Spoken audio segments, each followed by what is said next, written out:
आज मेरा ये काफ़ी समय बाद पहला निरीक्षण रहा और मैं यहाँ पर जब भी आती हूँ तो मुझे बच्चों से रोचक बातें ही जानकारी मिलती है, उनके जीवन में जो चीज़ें चल रही हैं, परिस्थितियाँ हैं।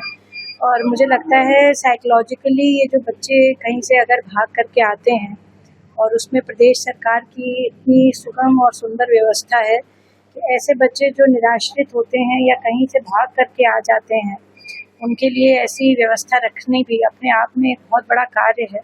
और इन बच्चों को वापस उनके घर वापसी भेजना, चाहे उनको जो है रिहैबिलिटेट करना पढ़ाई के माध्यम से, एक्स्ट्रा करिकुलर एक्टिविटीज़ के माध्यम से, तो ये बहुत बड़ा कार्य है। और मुझे लगता है ऐसे देवतुल्य कार्य में मैं आह्वान करना चाहती हूँ आज सभी आपके माध्यम से कि जो नॉन फॉर प्रॉफिट ऑर्गेनाइजेशंस हैं, जो लोग सच में समाज सेवा से जुड़े हुए हैं और जेन्युइनली जो अच्छे जिनका जो है मैं कहूँगी व्यापार है, वो ऐसे बच्चों से आकर के ज़रूर मिलें।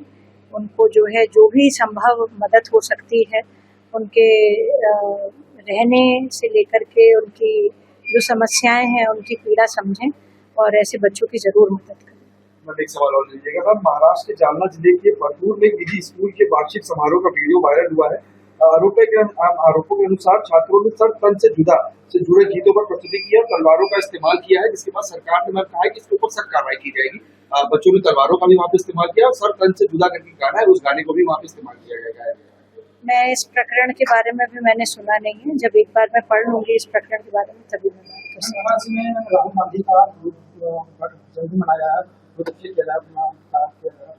भगवान परशुराम का मैम, भगवान परशुराम के रूप में उनको दिखाया गया, उसके बाद वहाँ पे कांग्रेसी कार्यकर्ताओं ने दूध से उनका रुद्राभिषेक किया है राहुल गांधी। देखिए, लोकतंत्र है, अपनी अपनी भावनाएं हैं लोगों की व्यक्त करने की, और जो है इस लोकतंत्र में किसी भी प्रकार की जो है चीज़ें चल सकती हैं, प्रचलित हो सकती हैं। पर भगवान परशुराम जो हैं बहुत बड़े जो है व्यक्ति के साथ साथ मुझे लगता है कि एक हमारे जीवित देवता हैं, जिनको हम आज भी जिनका पूजन अर्चन करते हैं। और माँ रेणुका के पुत्र हैं, जमदग्नि ऋषि के पुत्र रहे, और उनको जो है कहा जाता है कि वो अजर हैं, अमर हैं। मुझे नहीं लगता कि राहुल गांधी का कोई ऐसा व्यक्तित्व है जिसको परशुराम जी से जो है जोड़ा जा सके। तो ये बड़ा विचित्र बात है, पर लोकतंत्र में इस प्रकार की घटनाएं होती रहती हैं, जो कि मुझे लगता है बहुत हास्यप्रद भी हैं। और हमारे सनातन का इस प्रकार से जो लोग जो है दुरुपयोग कर रहे हैं, उनको मैं सख्त चेतावनी देना चाहती हूँ कि इससे सनातन धर्म की आस्था को, उसके संस्कार को बड़ा आहत महसूस होता है। इस प्रकार के कृत्य ना करें, क्योंकि भगवान से बड़ा कोई भी मानव नहीं हो सकता। पीएम मोदी ने ट्वीट किया, उन्होंने अपने 5 साल के कार्य को गिनाया, उन्होंने दोगुने स्तर से विकास हुआ है, चाहे एयरपोर्ट की बात हो, चाहे पुल की बात हो, चाहे हाईवेज की बात हो।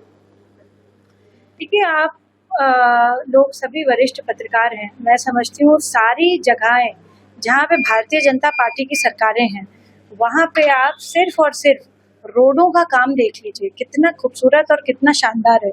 और जहाँ पे भारतीय जनता पार्टी की सरकार नहीं है, वहाँ पर आप उन रोडों का हाल देख लीजिए, जिनकी मरम्मत नहीं हुई है, टूटी पड़ी हुई हैं, और जो है लोगों को आवागमन में जो है कितनी परेशानियां होती है, क्योंकि रोड ही एक ऐसी चीज़ है जो लोगों को जोड़ करके रखती है। आप जैसे दुर्गम पहाड़ी क्षेत्रों में चले जाइए, तो वहाँ पर तो रोडों का बहुत बुरा हाल है। तो मैं ये समझती हूँ कि कई जगहों पे जहाँ पे बीजेपी की सरकार नहीं है, वहाँ पे कोई काम नहीं हुआ है। और डेफिनेटली आदरणीय प्रधानमंत्री जी के जो कार्यकाल में इतना ज़बरदस्त काम हुआ है, चाहे वो साइंस के लिए हो, चाहे वो मज़दूरों के लिए हो, चाहे वो किसानों के लिए हो, और कन्वेंशनरी स्टाइल से हट करके जो महिलाओं को उन्होंने जो है रोज़गार देने का काम किया है, जो महिलाओं को हर स्कीम में जो है आगे रखने का काम किया है, चाहे नेतृत्व की क्षमता के लिए महिलाओं को आगे बढ़ाया है, इसके लिए मैं बारंबार आदरणीय प्रधानमंत्री का धन्यवाद देना चाहती हूँ। और सच में किसी प्रकार की अतिशयोक्ति नहीं है कि सबका साथ सबका विकास इस सरकार में हुआ है। जैसे कि मैं सो रहा हूँ तो पिताजी को जगाना है मुझे, तो वो डायरेक्ट उठाने के बजाय, और हिंसा की परंपरा मेरे यहाँ नहीं थी सौभाग्य से, तो वो क्या करते थे कि उस कमरे में आ जाएंगे या बाहर से गुजरेंगे और चौपाई बोलेंगे प्रात काल उठ के रघुनाथा, मात पिता गुरु नावई माता। कभी कभी मैं गुस्से में उठ करके अरे पापा चरण स्पर्श किया और सो गया, मैंने कहा अब मत उठाना।